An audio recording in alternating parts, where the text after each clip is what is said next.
Dave and got Pierre Saint-Amand to come up to Sonoma County and to look at the site. Saint-Amand said he's very glad to do it. He came up. Dave asked me to, as Sonoma County coordinator, to take him out and show him the site. And Saint-Amand drove up to my house in Sebastopol, and we went on out to Bodega. What was it like meeting him? I was very impressed, and he was another very interesting, a bit eccentric. I remember a hat and a flowing raincoat. It was a drizzly day, and of course I was very honored to be the person who could take somebody like a scientist like Saint-Amand out. He's very pleasant. We talked on the way out about how we were going to get on the site, because the construction site had a very high fence around it, a gate. They had a guard at a kiosk, and you had to check in and so on. And I asked him, how are we going to get on the site? And he said, I don't know. I'm here as a private citizen. I can't pull rank. I guess maybe if I have to, I'll pull out my China Lake credentials, but I'm really not authorized to be here. And so we said, well, we'll see what we can do. And as I say, it was a very drizzly day, and we got out to Bodega, and it's kind of almost raining. Drive around on this new road PG&E built to the gate and the kiosk. There's nobody in the kiosk. There's nobody in the kiosk, and the gate is wide open. And there was no construction going on because it was raining or drizzling, too wet. And I guess the guard was in the Tides or wherever, having a cup of coffee, being maybe served by Hazel Mitchell, I don't know, with his friends, but he wasn't on duty in the guardhouse. And Pierre and I parked there at the kiosk and looked at each other and, shall we? Let's go. And we walked in to the reactor site, construction site, nobody there. Had you been there since construction began?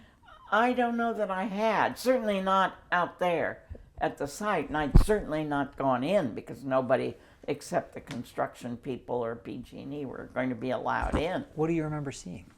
It was I remember seeing this big hole in the head, and they had contoured this natural cove which had cliffs behind it, and had leveled out a kind of a berm around it at the top of the plant level. It's street level, as it were, when you drove in, so that you could drive around almost all the way, as I remember. And a big hole in the head, a lot of construction equipment. And we walked around on that berm to look at the site. And it was pretty eerie. I kind of had goosebumps just thinking of being out there. There's nobody there. We're illegally trespassing, and it's drizzling. And we get halfway around, and the hole in the head, the site, faces east. And there's the hill above it, the headlands between the site, Campbell Cove site, and the ocean. And we're walking around the berm on the north side of the construction site, and halfway around it, and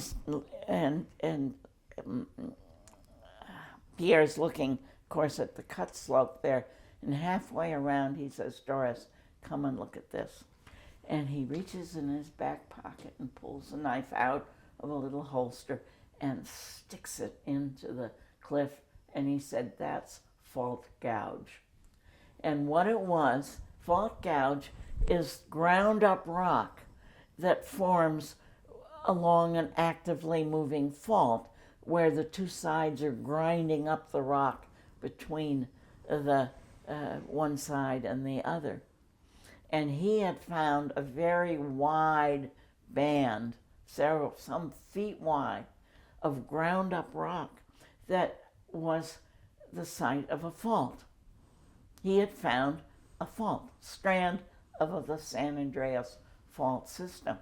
And here's this knife stuck in the cliff looking north, and you turn around and the line goes right straight through the reactor pit and that construction of plywood or whatever and rebar, right smack through it. And Pierre had discovered a young strand, not known before, of the fault. We took pictures. He puts knife back in the pocket. We walk out of the site.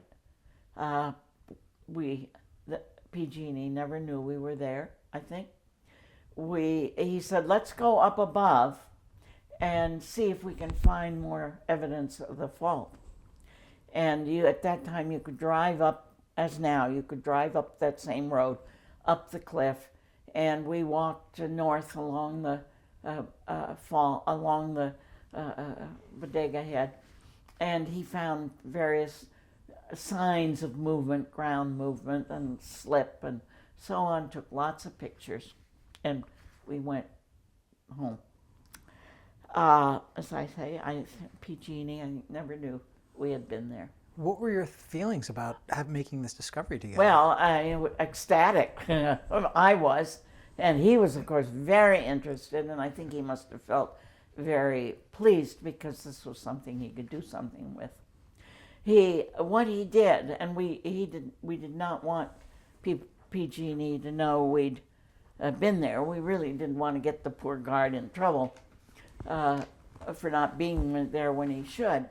And because we were trespassing, we also didn't want to advertise that. What Saint Amand did, very clever, he asked to see, he asked, who was it, USGS. He said he was concerned about construction near the fault, I think, and asked to see aerial photographs of that site, and he wanted to look and see the aerial photographs, and he got them, and then knowing already what he was going to find, that he was going to find surface evidence north of the construction site, he wrote a report saying that he had, looking at these aerial photographs, he had found possible evidence of a fault, and that the site should be looked at carefully, particularly around the construction site. And as a result of that, I think it was the AEC called for a meeting of scientists to come out to Bodega Head and with permission of PG&E, go and look at the site. Dave Pesnan was there, PG&E geologists were there, and Pierre Saint-Amand was there. And he took them out, again, never letting on he'd been there already, and they explored the berm, and he came to the gouge and said, oh, what's this, or whatever. And the fault became public. Oh, so when he got those photographs, it was a way for him to not have to announce why he knew there was a that fault you two had there, been there before. Why we should look in case they're just, make sure it's safe. He knew what he was going to find. Because you two had been there. Because we'd been there. And the luck that it was raining, that the guard was on a break in town, that the gate was open. I mean, he might have gone to town and locked the gates, but that it was open, that we were there for half an hour and nobody came. There was nobody, no construction, nothing. I mean, how lucky is that? How lucky is it that Saint Amand heard that tape that just happened to be broadcast by KPFA that brought him to Bodega, and on a rainy day when there was no guard in the kiosk and the gates were open. Unbelievable. And that was that.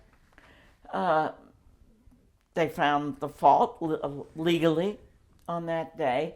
They investigated, the AEC got involved, and the end result was that it was this was in spring or later summer of '63, and PG&E then looked into it, and the consensus was that it was not a safe place to build a power plant, and the little Davids won. Unbelievable. It's such a great story. And for me to have been involved in that story, and to have had that lucky little part of being able of taking this geophysicist out and discovering the fault that ended the project. The crucial part. Can you imagine?